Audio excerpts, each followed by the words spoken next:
Hello दोस्तों, कैसे हैं आप सब। आशा करती हूँ कि आप लोग अच्छे से होंगे। दोस्तों, आज हम भारतीय रेलवे के ट्रेन की बोगी के बारे में जानेंगे। आइए जानें कि इसे कैसे डिकोड करें। भारतीय रेलवे अपने बोगियों पर 5 अंकों का नंबर लिखता है, जो एक यूनिक कोड होता है और बताता है कि कोच किस तरह का है। क्या है 5 अंक वाले कोड का मतलब? ट्रेन की बोगियों पर लिखे 5 अंकों में कई बातें कोड के रूप में होती हैं। पहले 2 अंकों का मतलब वो कोच किस साल में तैयार हुआ है। अगले 3 अंक कोच किस प्रकार का है बताता है। जैसे कि आप देख पा रहे हो कि कोच पर 08085 लिखा है, तो 08 का मतलब है कि इसका निर्माण 2008 में हुआ था। इसके बाद अगले 3 नंबर 085 बताता है कि कोच एसी है। कैसे समझे कोच का टाइप? अगर कोच के आखिरी 3 नंबर 1 से 200 के बीच में है तो इसका मतलब है कि वो एसी कोच है। वही 200 से 400 नंबर स्लीपर कोच के लिए निर्धारित किए गए हैं। अगर कोच पर 02208 नंबर लिखा है तो इसके आखिरी 3 नंबर 208 बताता है कि ये स्लीपर कोच है। एसी और स्लीपर कोच के बाद आता है जनरल कोच। अगर कोच के आखिरी 3 नंबर 400 से 600 अंक है तो इसका मतलब है कि वो जनरल कोच है।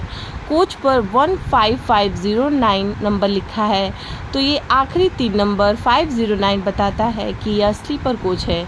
इसी तरह चेयर कार के लिए भी नंबर तय किए गए हैं।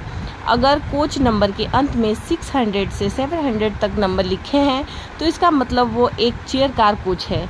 जैसे कोच पर 08651 लिखा है, आखिरी 3 अंक 651 बताता है कि यह कोच चेयर कार कोच है और इसमें बैठने के लिए प्री रिजर्वेशन कराना अनिवार्य है।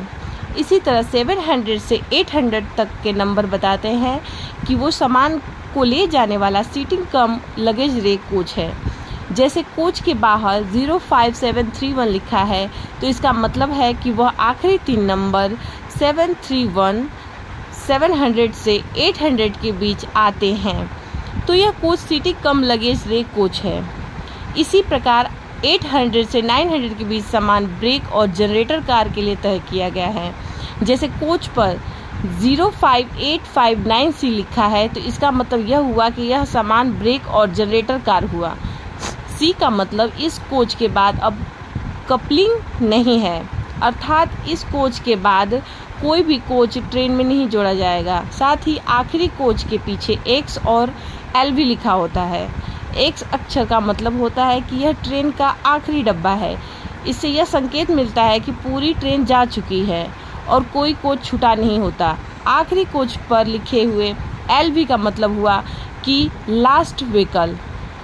कैसी लगी है आपको जानकारी? अगर अच्छी लगी हो तो अपने दोस्तों के साथ शेयर करो, चैनल को लाइक, कमेंट और सब्सक्राइब करो।